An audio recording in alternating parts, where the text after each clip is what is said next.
Boa noite a todos, a todas. É uma satisfação muito grande podermos estar aqui mais uma vez reunidos para a oferta de mais um mini curso no programa de Literatura e Crítica Literária da PUC de São Paulo. Eu sou a professora Diana Nava, sou professora e coordenadora do programa de literatura, e nós estamos, durante este mês de fevereiro, como vocês sabem, oferecendo uma série de minicursos no nosso programa, com o intuito de poder nos aproximar de todos aqueles que têm interesse pela literatura e que estão nas mais diversas regiões do nosso país e também, claro, aos nossos alunos, e oferecendo aí de forma completamente gratuita minicursos que transitem entre os diferentes vieses da literatura. Hoje, a oferta do nosso minicurso, o minicurso, né, de hoje se intitula O Desamparo em Narrativas Artístico-Literárias do Fantasismo. E esse minicurso é oferecido pelo professor doutor Ricardo Celestino, que, além de doutor pela PUC São Paulo, fez também o seu pós-doutorado no programa de literatura e crítica.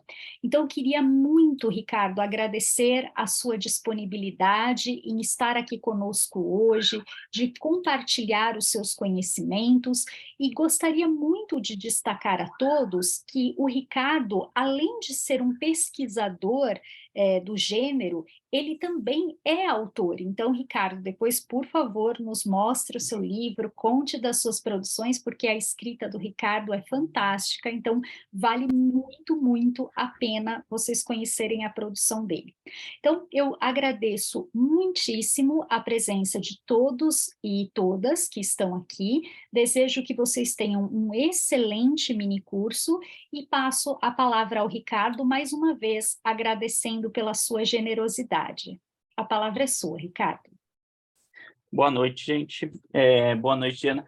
Muito obrigado pelo convite. É sempre muito bom falar com o programa de literatura e crítica literária da PUC, porque tanto a professora Diana quanto as demais professoras do programa, e todo o programa é bem receptivo, né? Principalmente com o que a gente vem trazendo de pesquisa, de novos rumos, assim, né, para pensar a literatura e tudo mais. Eu acho que sempre tem a agregar. A Diana me apresentou, né, como professor e pesquisador e também escritor de literatura, e eu também, agora com o término do pós-doutorado, eu estou envolvido com algumas pesquisas em psicanálise também, né? E eu vou falar um pouquinho, a minha fala de hoje, ela tem muito esse link entre a crítica literária, a linguística e a psicanálise. Eu vou compartilhar aqui a tela, porque eu vou compartilhar um slide que eu organizei para os nossos dois encontros. Só compartilhar aqui. Tá aparecendo, né, para vocês aqui a minha tela. Só reproduzir aqui. Sim, Está Ricardo. aparecendo? Perfeito. Beleza. Bom, o tema desse mini curso de 2 encontros será o desamparo em narrativas artístico-literárias do fantasismo. O que eu estou chamando de narrativas artístico-literárias, eu optei em chamar narrativas artístico-literárias porque a amostra que eu selecionei não é só a literatura, né, a obra literária em si, mas eu estou investigando aí o desamparo, não só em obras literárias, mas também em mangás, né, que seria o quadrinho oriental, né, o quadrinho japonês, e animes, que seria o desenho animado japonês, assim, né? Então, por isso, essa perspectiva de artístico-literárias, pensando que hoje, na nossa contemporaneidade, o fantasismo, que seria um gênero do século XXI, né, que engloba ficção científica, terror, fantasia e tudo mais, ele se retroalimenta não só quando a gente produz a literatura fantasista, a literatura de horror, de ficção científica, de fantasia e tudo mais, a literatura ela não dialoga só com a própria literatura, mas acaba sendo constitutivo do texto literário o diálogo com essas outras artes, né, que seria no caso aqui, né, o mangá, os quadrinhos, a os animes, e a gente poderia até incluir jogos de videogame e tudo mais. Então você tem um acervo de novos gêneros, né, contemporâneos, que acabam estabelecendo um eco, ou uma referência para o discurso literário, para o texto literário, e a literatura também influencia esses gêneros.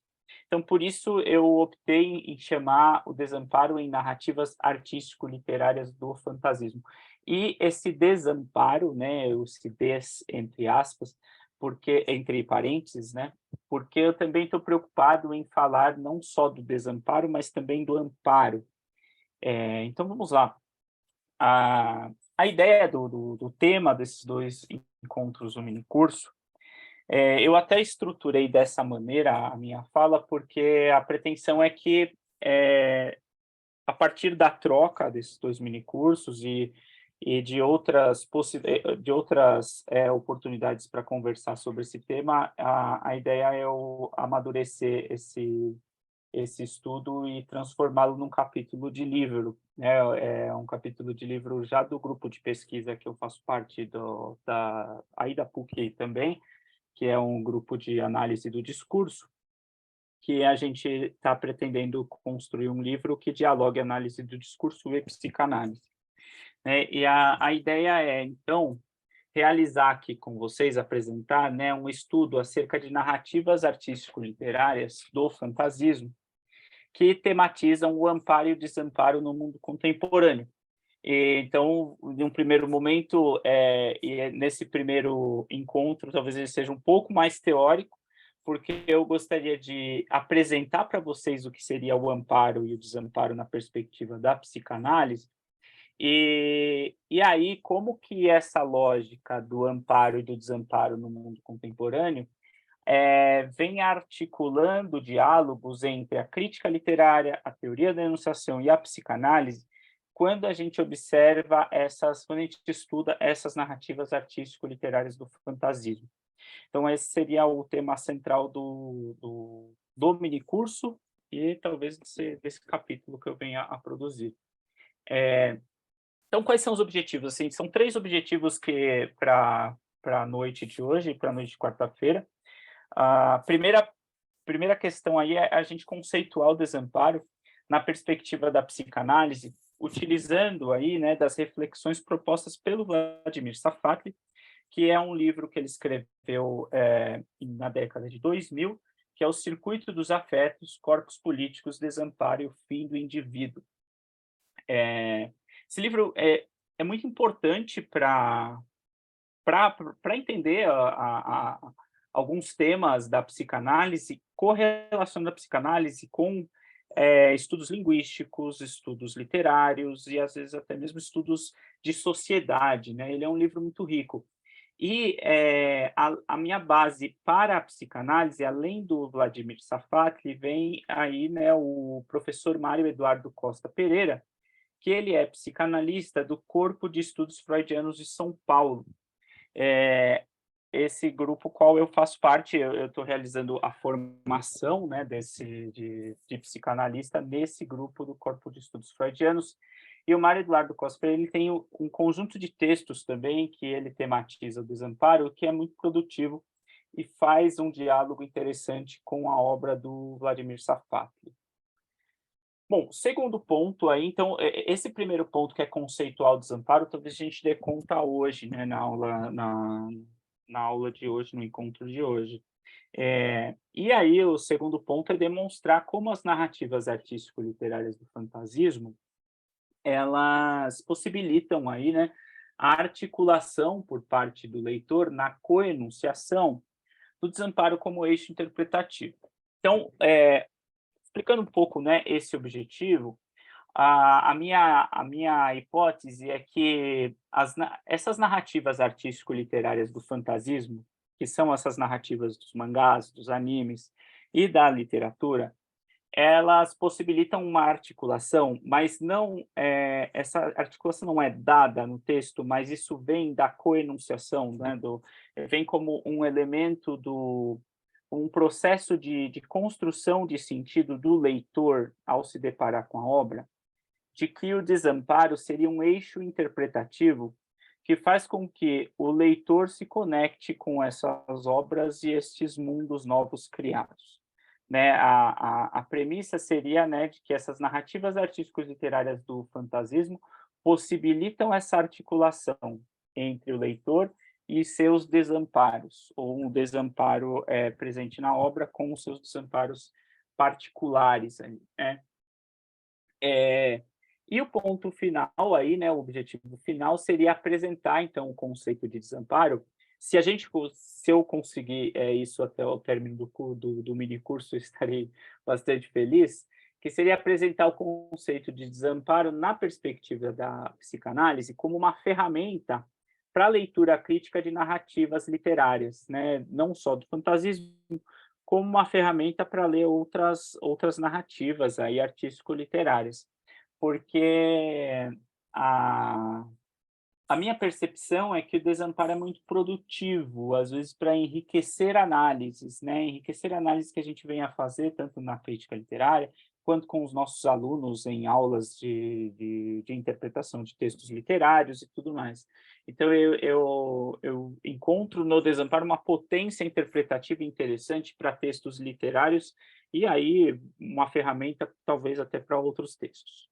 Muito bem. Então, aí a gente começa a falar, então, do desamparo na perspectiva da psicanálise e deixar claro que essa é a visão, né, do Vladimir Safat, apoiado pelo professor Mário Eduardo, ali do Corpo de Estudos Freudianos. Bom, o Safat ele começa a falar do desamparo apresentando anteriormente um conceito que é interessante para ele, que é o circuito de afetos, né, essa lógica do circuito de afetos. Então, ele retoma um episódio do Processo de Kafka, né, do Franz Kafka, o romance ali do Franz Kafka, no momento em que o protagonista ele está ele está muito cismado com o desencadeamento do seu processo, né? Ele não sabe o que vai dar naquele processo, e aí ele, em um domingo, ele consegue entrar no local ali onde ele está sendo julgado, está todo mundo em casa, né, não tem ninguém, tem só algumas mulheres limpando o ambiente e tudo mais, e ele consegue acessar alguns textos, alguns livros que o juiz que cuida do processo dele está lendo e deixou lá na sessão, ele deixou o livro dele lá. E aí ele percebe que são livros pornográficos, aqueles romances meio pornográficos, romances de moralidade questionável, assim, segundo o olhar dele, né, são romances de moralidade questionável. Ele fala, quer dizer, a pessoa que está tocando no meu processo está lendo esse tipo de texto, tem algumas anotações do juiz, assim, que são alguns gracejos e tudo mais. Aí ele fica extremamente incomodado. E o Safat usa esse episódio específico como um ponto de partida para ele observar que no século XX existe aí, né, a consciência da crise da legitimidade do poder, né? A ideia de que aquele que detém poder, ele não necessariamente detém legitimidade.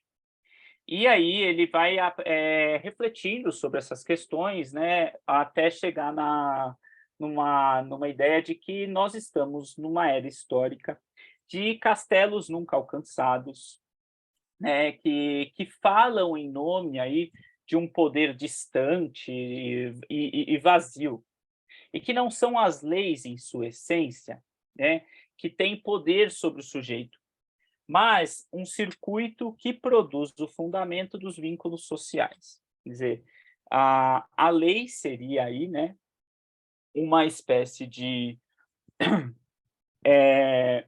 produto de um circuito de afetos que produz o fundamento dos vínculos sociais. Ela é um dos elementos de poder, mas ela não é a essência, né, que tem poder sobre o sujeito. E isso é muito trabalhado isso é muito explorado no processo especificamente, né, porque o ponto central da obra do Kafka é pensar nessa angústia de estar sendo processado. Esse é o ponto central. Bom, no lugar das leis, o autor então compreende que o amparo social, e aí quando ele fala de amparo, a gente pode pensar também no desamparo social, se dá mediante um circuito de afetos. Então ele vai teorizar sobre esse circuito de afetos, na ideia de, bom, o que que afeta então a sociedade, o que que move a sociedade, o que que ampara ou desampara a sociedade, se não é a lei ou uma premissa contratualista. Do tipo, temos a norma, basta seguir a norma. Muito bem. Bom, eu não sei se vocês estão vendo aí alguns riscos na apresentação, eu não sei como que isso surgiu aqui, de verdade, assim, tipo, não estava previsto esses riscos, mas eu não sei como surgiu na tela. Não sei se vocês estão conseguindo enxergar esses riscos. Bom, o circuito de afetos, ele é tematizado, então, por Sartre como um circuito impessoal de estímulos.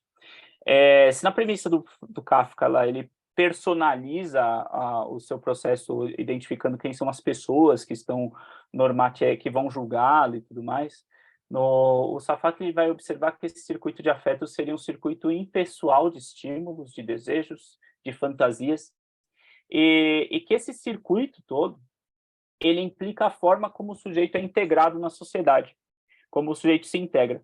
Então, o sujeito é integrado na sociedade através de um circuito impessoal de estímulos, desejos e fantasias constantes.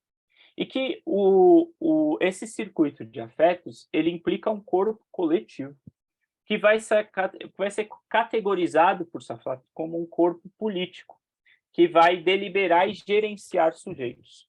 Quer dizer, é um corpo coletivo, que vai ser constituído como um corpo político, e aí, se a gente pensar na obra de Kafka, esse corpo coletivo, esse corpo político, a gente pode pensar na materialização, na individualização do judiciário ali, mas que esse corpo político ele está inserido, né, ele está implicado dentro de um circuito de afetos que é anterior a ele.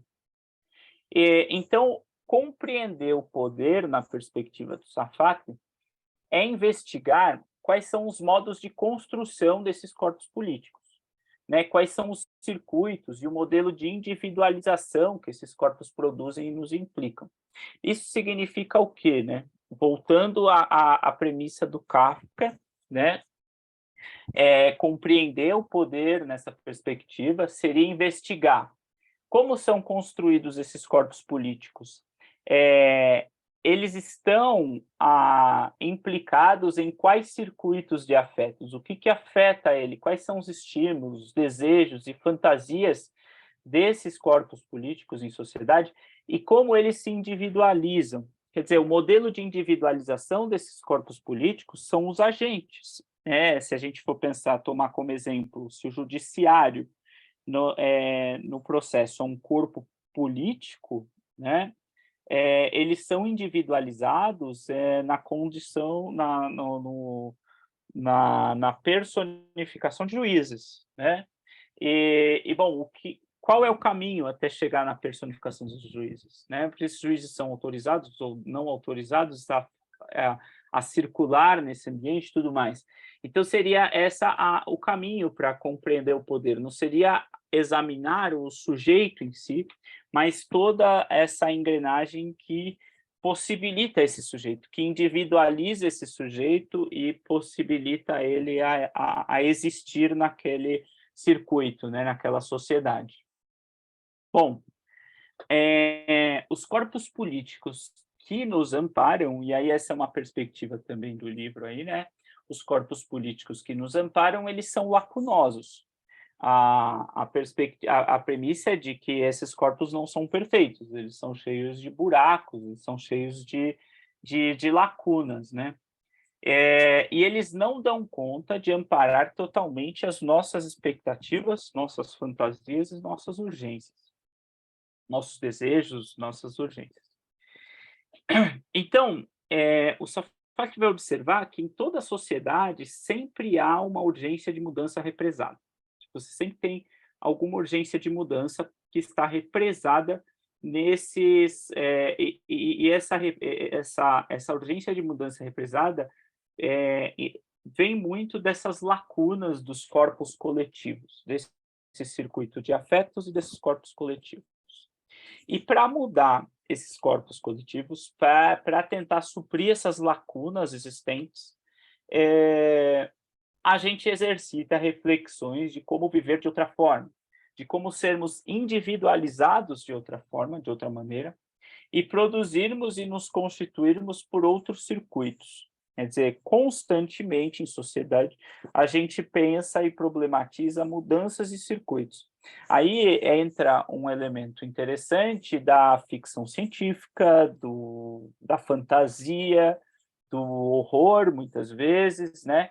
Que é problematizar novos circuitos de afetos, ou problematizar circuitos de afetos, né, ou corpos políticos semelhantes ao que nós vivemos, mas numa espécie de hipérbole, de exagero, né, se a gente for pensar em mundos apocalípticos, né, em fantasias medievais, como Game of Thrones ali, tudo mais, né, são circuitos existentes, né, e que são traduzidos para essas obras de maneira catastrófica, problemática, trágica e tudo mais.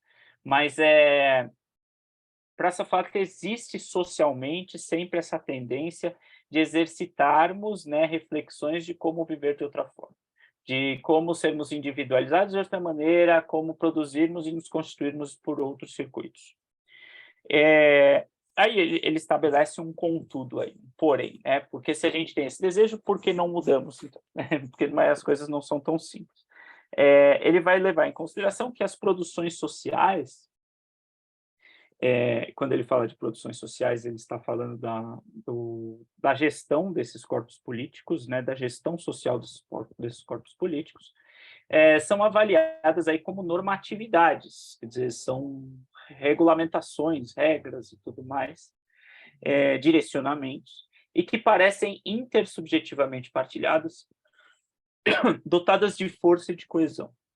Quer dizer, muitas vezes, esse exercício de refletir como viver de outra forma, isso fica no universo da fantasia, fica no universo do desejo, mas tem aplicabilidades complexas nas produções sociais.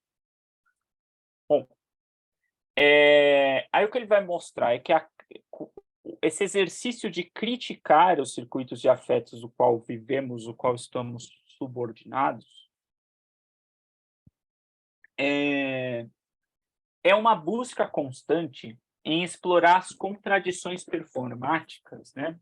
E a palavra performance aqui é muito importante, entre a realidade das ações e as promessas de racionalidade enunciadas por normas partilhadas. Por que a performance é uma palavra importante aqui, né? A performance seria uma espécie de atuação, né? Ela vem com uma premissa da atuação. Eu acho que tem um texto muito interessante que fala de performance, que é aquele livro do Goffman, né? Que ele fala dos múltiplos papéis, acho que agora me fugiu o título do livro, mas ele fala sobre papéis sociais, né? Como que a gente constantemente é performático em sociedade. E nessas contradições performáticas, a gente vai ter ali um mosaico de coisas para analisar, né? Um mosaico de acontecimentos sociais, que permite a gente identificar que a realidade das ações, elas são contraditórias com as promessas de racionalidade. Que muitas vezes as promessas de racionalidade em sociedade, elas são contrárias às ações. E é aí que entra o fundamento da crítica desses circuitos de afetos, que é aí que vem as lacunas, é aí que sobressai aquilo que está falho dentro desses corpos políticos, dentro desses circuitos todos. E aí ele diz que normas sociais funcionam numa dinâmica de conflitos entre normas implícitas e explícitas, entre aquelas enunciadas e aquelas silenciosas.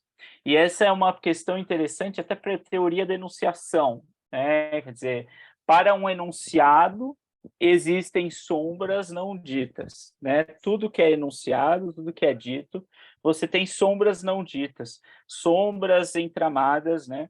E que a gente pode pensar numa sustentação da crítica, que é comparar norma e fato, né? Muitas vezes as normas sociais, elas não acompanham os fatos, os acontecimentos, né? E aí a gente volta lá no Kafka, né? Talvez no processo, talvez a desilusão do protagonista ao ver quais são as obras que o juiz que cuida do seu processo está lendo, está justamente nessa bagunça que é constituída na cabeça dele. Bom, esse juiz ele está implicado a quais afetos, né, a quais corpos políticos, e como que esses afetos, esses corpos políticos podem culminar numa execução, numa má execução de um processo, sabe?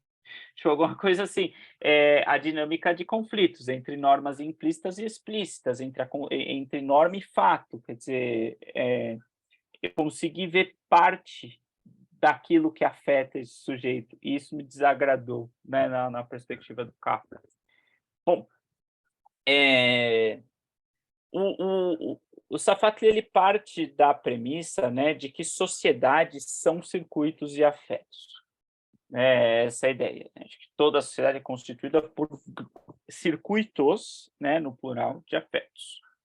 E que esses afetos nos fazem produzir certas possibilidades de vida em detrimento de outros, né? Que a gente decide as coisas socialmente sempre amarrados a esses circuitos de afetos.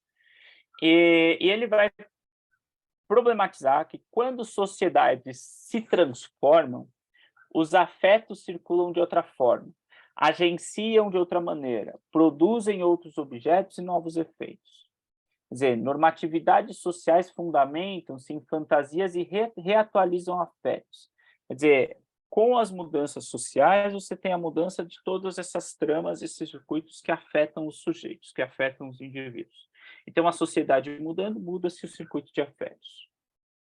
E aí ele vai trazer uma questão interessante, que é a seguinte: essa articulação entre aquilo que te afeta e esses corpos coletivos, corpos políticos, que culminam numa individualização, né, na individualização de um corpo físico, efetivamente, porque o circuito de afetos, os corpos políticos, eles são todos muito abstratos na classificação, na categorização do Safatli, porque são forças sociais, né? Estão mais no conglomerado social, no ajuntamento social, do que em um indivíduo especificamente, né? Mas eles vão culminar num processo de individualização. Então, você pode constatar um corpo individual, mas que é produto de todas essas tramas sociais aí. Bom, a articulação entre afetos e corpo político implica, então,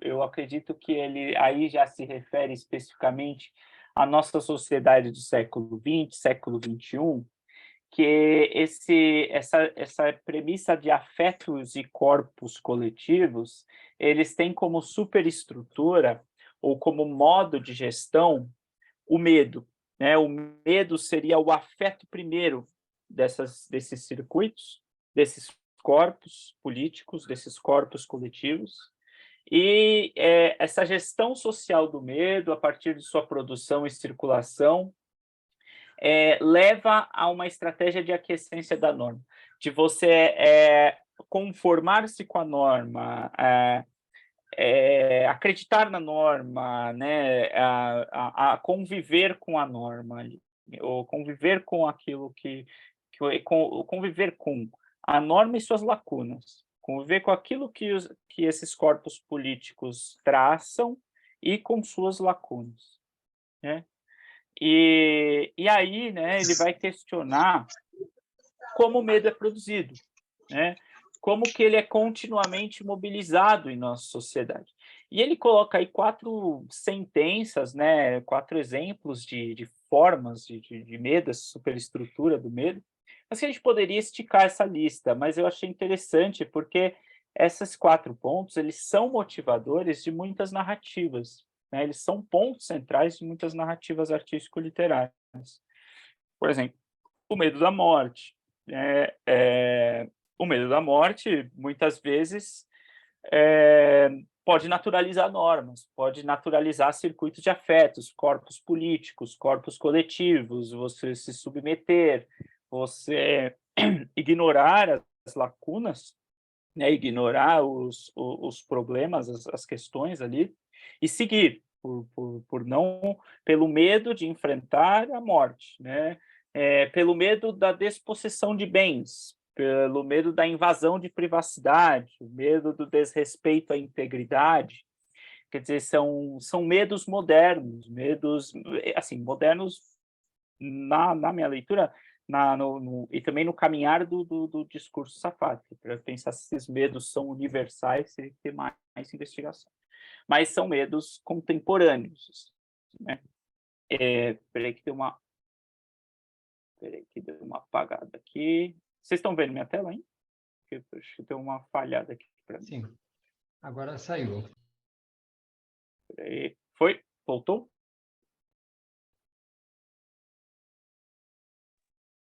Vocês... Espera aí, deixa eu ver aqui que...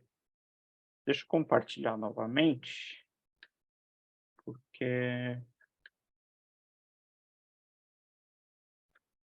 Vocês estão vendo os slides? Agora sim, Ricardo. Ah, tá. Então, deixa eu reproduzir aqui novamente. Muito bem. Bom, então esses 4 medos, né, que ele vai elencar, que a gente poderia esticar essa lista para outras formas de mobilização da sociedade pelo medo, eu faço uma leitura de que seriam conjunturas da nossa sociedade moderna, né, de que o medo ele seria o afeto superestrutural que determinaria as outras ações de outros corpos coletivos e tudo mais, né, de coisas que nos afetam naquela premissa lá do primeiro slide, né, quando é o medo em primeiro lugar, e depois um circuito impessoal de estímulos, desejos, fantasias, que vão ter o medo como elemento ali superestrutural, e depois vai se transfigurando a outras questões, né? Tipo, a questão de padrão de beleza, relacionamento, o processo, né? Tipo, a questão de ausência de liberdade, privação de liberdade e tudo mais, né? Mas o medo seria esse elemento de superestrutura. E o medo é muito importante para tematizar o desamparo, porque até agora eu só falei do circuito de afetos, e agora vem a questão do desamparo em si, né? Que o Safatli observa que o indivíduo passa a ser um defensor de sua privacidade e integridade, sempre colocando-as como horizonte para os vínculos sociais.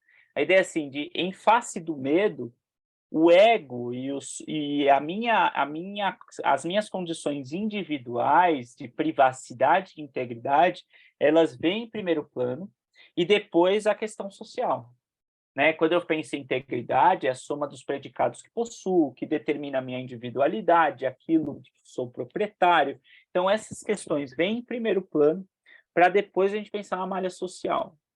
E o que o Safatli defende, então, é que o medo como afeto político, o afeto desses corpos coletivos, ele é indissociável dessa compreensão e da fundamentação das subjetividades do indivíduo na sociedade. A subjetividade do sujeito passa pelo filtro do medo e passa pelo filtro do individualismo, nesse sentido, né, nessa valorização do indivíduo em primeiro lugar e depois o social. E ele continua ainda dizendo que sistemas políticos, né, corpos políticos, e quando ele pensa em político, não necessariamente, não é política representativa, mas é o viver coletivamente, né? Sistemas políticos que institucionalizam liberdades individuais são indissociáveis da gestão e produção social do medo. Quer dizer, que pensar na individualidade é pensar numa produção social do medo, porque o outro, ele sempre vai ser visto como ameaça. Isso nas palavras do Safak, né? O outro é sempre uma ameaça, porque o indivíduo vem em primeiro lugar. Quer dizer, a atenção para esses corpos coletivos se dá a outros corpos, ou a outras individualizações, esse outro, ele é visto como ameaça. Ele está sendo contemplado, eu não, né?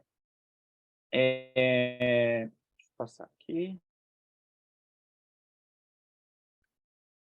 Bom, então o Sapati, ele vai problematizar o fim necessário da categoria indivíduo para uma mudança de afetos. Quer dizer, ele pensa, a gente tem que pensar em corpos coletivos que não coloquem o indivíduo em um primeiro plano, como prioridade, mas que coloque os afetos coletivos como prioridade. E então ele busca um circuito de afetos que não tenham medo como fundamento. Pensando em circuitos de afetos que não tenham medo como fundamento, né? Porque pensando assim, todo circuito de afeto é lacunoso e essas lacunas geram medo, né? E aí ele vai falar, bom, então temos que pensar em circuitos de afetos que não tenham medo como fundamento.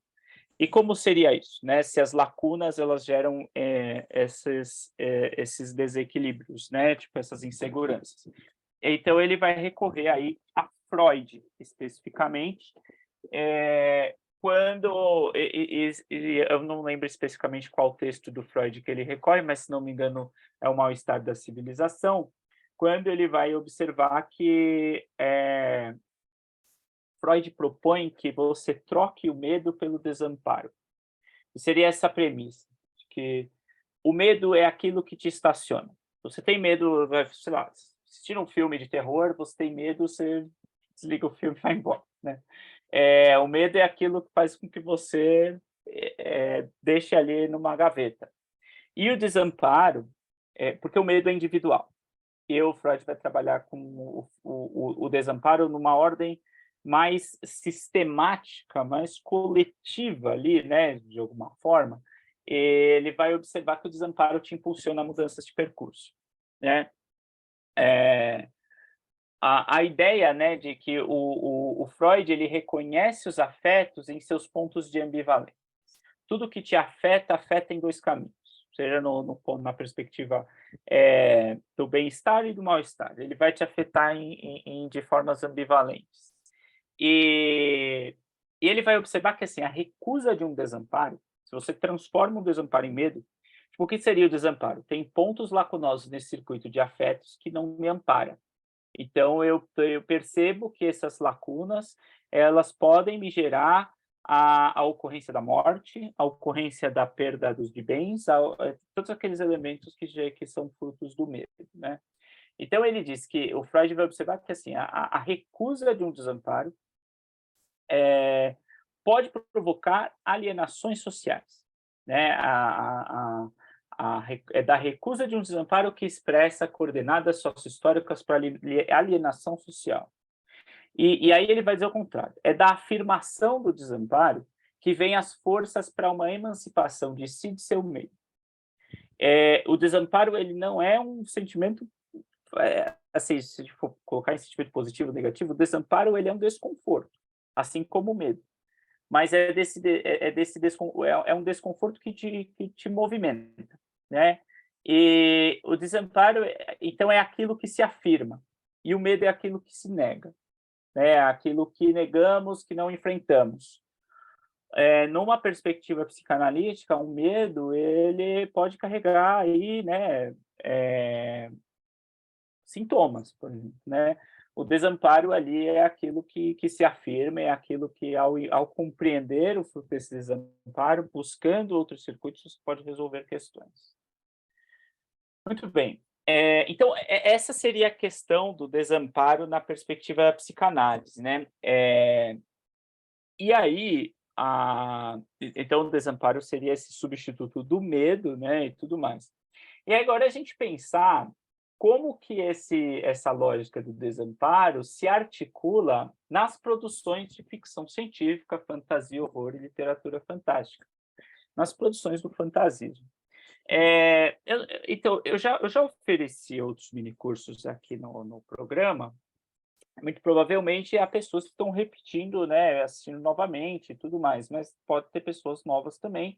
Então, eu vou repetir essa questão do fantasismo, que foi tema de um minicurso passado, né? Mas acho que vale a pena a gente reforçar novamente.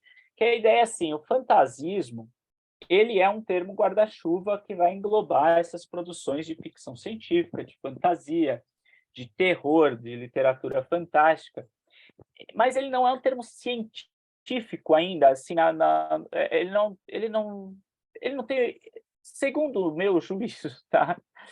Tem já algumas obras acadêmicas teorizando sobre o fantasismo, mas eu acho que ele ainda é um corpo é um conceito um tanto quanto confuso, na premissa de que, assim, há teóricos que vão a colocar um termo guarda-chuva que engloba obras do século XX e século XXI. E há teóricos que vão pensar especificamente no século XXI. Mas ele é muito produtivo pensando nessa lógica do termo guarda-chuva que engloba produções. Porque aí você deixa de pensar a ficção científica numa caixinha só, a fantasia, o fantástico, e vai percebendo que esses gêneros eles se retroalimentam. Assim. A ficção científica tem muito de fantasia, o horror tem muito do fantástico, muitas vezes. Então, essas coisas elas podem estar muito amarradas e a gente não pensar assim só em caixinhas isoladas. No Brasil, o fantasismo ele é um movimento do mercado editorial alternativo. Como eu estou interessado nesse minicurso em falar um pouco de mangás e animes, a gente tira esse alternativo da jogada, né? Porque o mangá e o anime no Japão são indústrias, né? É uma indústria absurda, assim. Isso já acontece lá há anos, né? Há décadas, e é uma produção massiva extremamente popularizada ali. Tem mangás e tem animes de tudo quanto é tema, de tudo quanto é gênero e tudo mais. Aqui no Brasil, a gente não percebe esse mesmo mercado pulsante que tem no Japão para a indústria do fantasismo, né? Tipo, fantasismo não é indústria no Brasil, segundo a minha consideração. No Japão é indústria, né? Assim, a gente tem aí mangakás famosíssimos que são ovacionados em eventos de arte, de quadrinho na França, Inglaterra e tudo mais. Né, fora do ciclo japonês, são ovacionados também grandes artistas. Vai para os games e tudo mais, né? Mas aí tem um elemento interessante do fantasismo, que é o seguinte: é um movimento do mercado editorial alternativo, pensando em Brasil, que envolve o encontro de autoras e autores engajados pelo diálogo entre literatura de gênero e pauta. Literatura de gênero, me referindo a literatura de ficção científica, fantasia, horror e literatura fantástica. E pautas essenciais de nossa contemporaneidade cultural. Isso os mangás e os animes têm muito a nos oferecer, porque essa é a pesquisa que eu gostaria de fazer e é o que eu trago um pouco de amostra aqui para vocês. O mangá e o anime, ele já tem desde a década de 70, desde a década de 60, com o Osamu Tezuka, com o Hiroshi Hirata, uma produção massiva dos gêneros dos gêneros do fantasismo e que o tempo todo está contemporaneizado com a cultura oriental e com temáticas muito modernas ao seu tempo. Né? Você tem constantemente, né, o mangás e animes problematizando povos, não a cultura samurai, por exemplo, seria a cultura de origem deles ali, né? Influências étnico-culturais locais. A diversidade cultural o tempo todo tá problematizada nessas linguagens orientais, né? As questões filosóficas. Quer dizer, a gente tem um mangá do Osamu Tezuka, que é o Buda, que é incrível nessas questões filosóficas. É uma aula sobre budismo, sobre espiritualidade, né? E a gente tem aí, né, uma linguagem rica de diversidade de gênero, de regionalismos e tudo mais. E não dá para negar que animes e mangás estão no imaginário, estão no imaginário de leitores brasileiros. A gente tem um público-alvo adolescente que lê muito mangá e lê bem, e lê muito bem mangás e animes. eles conseguem identificar esses pontos de diversidade cultural, conseguem identificar esses desamparos e tudo mais, né? Então, isso está no inconsciente coletivo desses leitores, aí, né? Como formação discursiva desses leitores para compreender gêneros narrativos, né? Para compreender textos narrativos, discursos narrativos. Muito bem. Quais são os 3 textos que nós vamos analisar hoje? Muito provavelmente só vou conseguir, pelo horário, dar conta de falar do Demon Slayer, que é um anime ali, né? E na quarta-feira falo um pouco do mangá Boa Noite Pum Pum e um pouco do meu romance, que estabelece uma relação com essas questões que a gente levantou aqui, que é o Banho de Sol, que eu publiquei no ano passado. Então, seria o anime Demon Slayer, especificamente o episódio 1, que é o Crueldade. Esse anime é fácil de encontrar, assim, é fácil de encontrar em sites de anime, em streamings e tudo mais. Mas ele está disponível na Netflix, a primeira temporada inteira do anime Demon Slayer. Mas consegue encontrar todas as temporadas por aí, né, pela internet da vida. O Boa Noite Pum Pum é um mangá, né? Ele tem 7 volumes, né? E fala a história de Pum Pum, personagem que eu atribuiria é um personagem com apelos da literatura fantástica. Se a gente pega lá a Metamorfose, o personagem se transforma em barata e tal, o Pum Pum ele é apresentado enquanto linguagem no mangá como um passarinho sem asas. É muito interessante, esse personagem é extremamente poético da narrativa. E o meu romance foi assim, para apresentar os motivadores, né? E aí seria eu falando um pouco como autor, né? Como escritor, e como que a pesquisa, ela também, né, pelo menos no meu processo criativo, ela também estabelece um link ali, né? Assim, o que eu venho pesquisando em psicanálise, em crítica literária, estabelece um link, vai fazer ecos no que eu venho produzindo de literatura especificamente. Se der tempo, eu vou incluir também um outro quadrinho, que é o Infiel, né, que é um quadrinho norte-americano inspirado na linguagem oriental, né, e que é interessante, é um caminho interessante, que é um quadrinho norte-americano que se inspira muito no Junji Ito, que é um mangaka oriental, né, japonês. Muito bem, então falando um pouco do Demon Slayer e o que isso tem a ver com tudo que a gente falou ali do Safatli, né, do circuito de afetos e tudo mais. Bom, aqui eu vou analisar somente o primeiro episódio, eu vou fazer um breve resumo, né, uma contextualização para quem não conhece o anime, né? Mas vale a pena vocês assistirem, ele é muito curtinho, tipo, tem 20 minutos, 25 minutos, e é muito dramático, muito trágico, assim, né? Uma linguagem...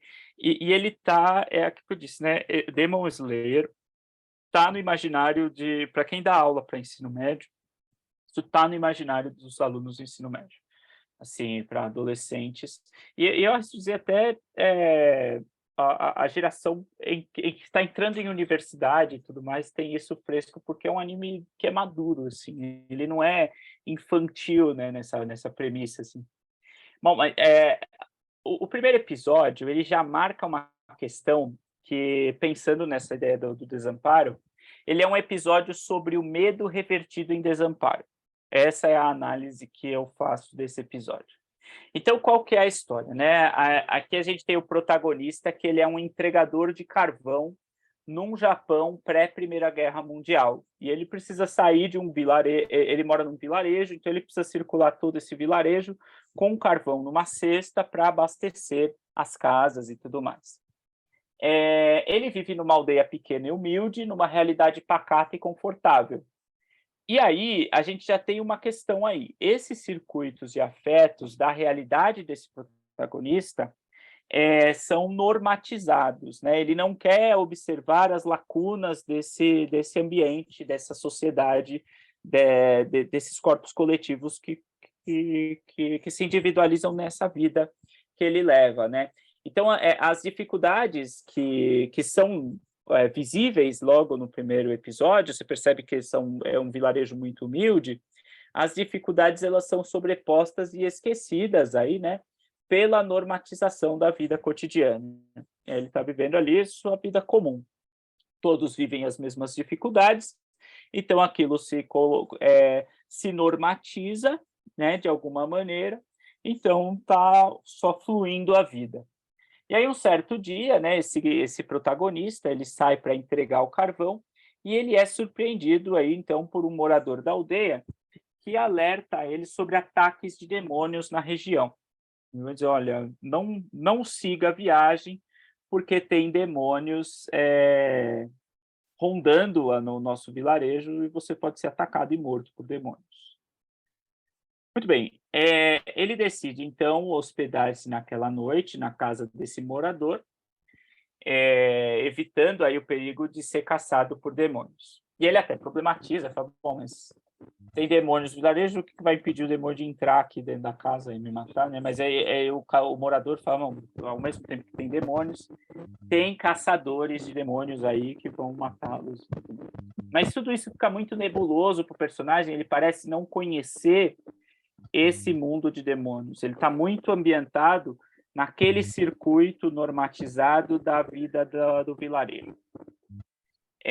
Bom, quando o protagonista volta para casa, e aí, né, depois que no dia seguinte, ele se depara aí com toda a sua família assassinada pelos demônios, com exceção de sua irmã mais velha, que se torna um demônio.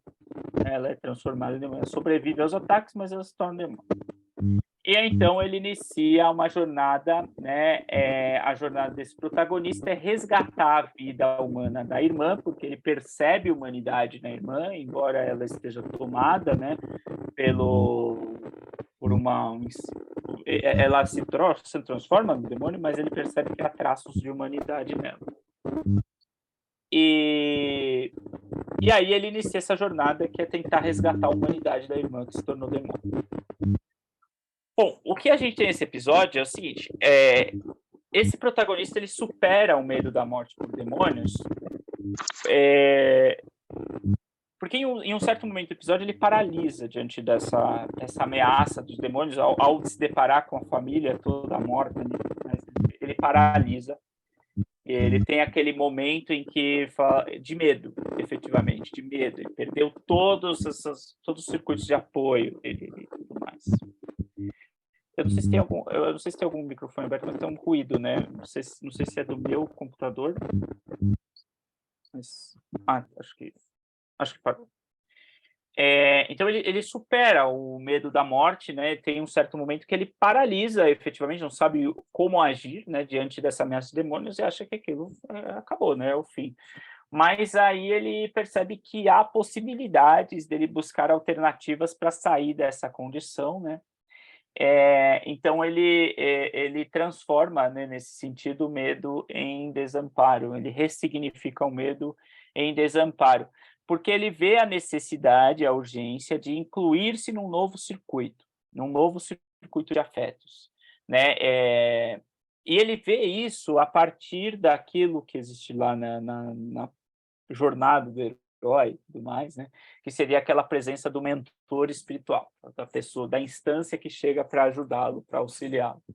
Né? Então, esse circuito de afetos que lhe é oferecido é um caçador de demônios que se compadece com o luto dele ali naquele momento, também enxerga na irmã dele que se transformou em demônio, enxerga a vida humana na irmã, e aí esse caçador de demônios apresenta um novo mundo para esse protagonista, que seria esse mundo desamparado, quer dizer, não é um mundo resolvido, mas é um mundo em desamparo, e que está buscando alternativas para construir um novo circuito de afetos.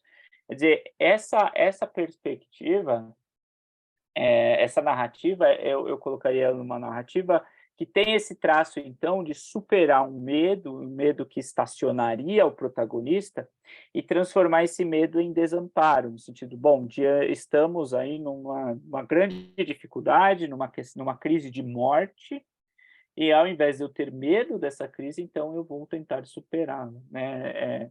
Eu vou tentar reunir esforços coletivos dentro de corpos políticos coletivos para superá-las.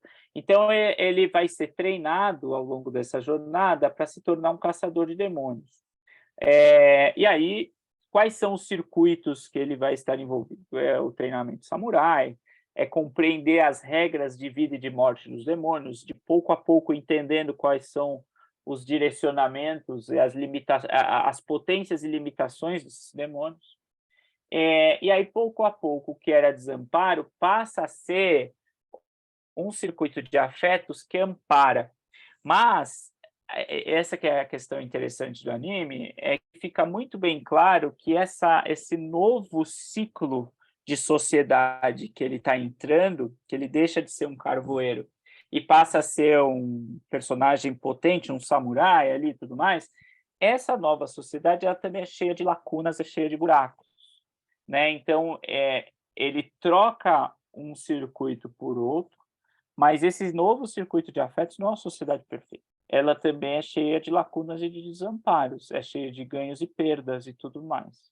Então, eu acho uma linguagem muito potente nesse sentido, porque mostra uma complexidade, sabe? Não é a luta do bem contra o mal. Embora tenha esse elemento dos demônios contra os caçadores de demônios, há uma complexidade dos demônios e há uma complexidade dos caçadores de demônios, todos inseridos em circuitos complexos, em corpos políticos complexos, e que dá uma atmosfera coletiva de humanidade, assim, uma coisa mais profunda. Tudo bem, gente? Bom, o que eu queria analisar hoje com vocês é o Demon Slayer, porque já são 8 horas, eu queria dar um tempo para vocês realizarem perguntas também e tudo mais. E aí, na quarta-feira, a gente fala do Boa Noite Pum Pum, que é um mangá, mas eu já vou antecipar que, assim, se o Demon Slayer ele tem essa premissa, que é um episódio sobre o medo revertido em desamparo, o Boa Noite Pum Pum, diferente de Demon Slayer, ele é uma narrativa trágica de um protagonista que tem seus sonhos e fantasias oprimidos pela sociedade e pelo circuito de afetos que ele está subordinado ali, né? Que ele é constituído. Então, no caso do Pum Pum, o medo estaciona, né? O medo trava, impede. No Demon Slayer, o medo ele é transformado em desamparo. No Boa Noite Pum Pum, o medo estaciona o protagonista. Então, é uma narrativa mais trágica ali, com desfechos mais trágicos. Mas aí eu falo no próximo encontro de quarta-feira, porque a gente vai ter um pouco mais de tempo, né, para construir tudo, e a gente já vai direto na análise, porque não vai ter esse tempo todo de teoria para falar da teoria da psicanálise, do circuito de afetos e tudo mais. Mas por hora é isso aí, eu queria ouvi-las sobre possíveis perguntas. E muito obrigado pela atenção, e desculpe se eu falei demais. Deixa eu interromper aqui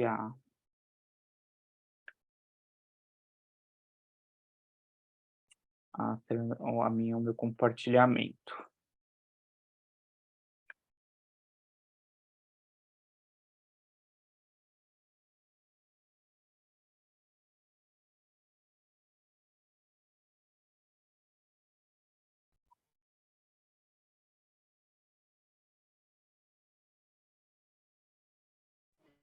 Ricardo, posso fazer uma pergunta? Pode sim. Quem que está falando É a Paula. Opa, tudo bem, Paula? Tudo bom? Boa noite. Boa noite. A sua fala me trouxe... Eu sou estudante de psicanálise também. Eu fui para a psicanálise por causa do livro Mal-Estar da Civilização e eu lembrava toda hora, né? De como a gente tem que vencer certas questões do cotidiano por conta dessas barreiras da nossa civilização mesmo. Mas, ao mesmo tempo, pensando como estudante, né, mestranda, eu estudo a figura do lobo. E a gente entende que este medo também sempre existiu. Foi um dos primeiros, para não dizer, o primeiro sentimento do homem, né? Mas não como alguma coisa que o travasse no sentido de ruim, mas no sentido de sobrevivência. Poderíamos sentir ainda isso nos dias de hoje? Eu acho sim. Quando você fala, Paula, que o medo ele sempre existiu, né? Eu acho que o Safak ele constrói essa premissa do circuito de afetos ele não vai problematizar uma sociedade sem medo, mas é uma sociedade que transforma seus medos em desamparos. E aí esse medo que estaciona seria o medo efetivamente, né? Aquilo, e esse medo que é você comenta da ruína e tudo mais, que pode ser um motivador, talvez esse seja o elemento que o Safatri vai chamar de desamparo ali, né? Que é tentar fazer desses incômodos uma oportunidade para mudanças desse circuito, né? Desse circuito. Mas e essa referência está no Mal-Estar da Civilização mesmo, né? Eu tava confuso se eu estava certo na referência, mas achei essa é a obra mesmo, né? Que Freud problematiza essa questão Isso, social e tal, né? isso. Obrigada. Nada. Aqui no chat, acho que a Daniele comenta, né? É interessante o senhor ter mencionado a forma como a leitura de animes e de narrativas semelhantes podem contribuir para que a pessoa leitora acabe entrando em contato com outros gêneros narrativos. Como enxerga a forma como os animes ainda são tratados nos dias atuais? Então, eu acho que a gente tem... nós temos problemas com animes e mangás, assim, falando nós aqui, tipo, talvez professoras e professores, né, e tal, talvez, acho que menosprezando um pouco a linguagem, né, tipo, eu acho que a literatura infanto-juvenil, ela sofre desse estigma, né, mas o anime e o mangá, ele sofre bastante também, né, porque eu acho que se você der uma atenção para um episódio de Naruto, por exemplo, sabe, que é um mangá muito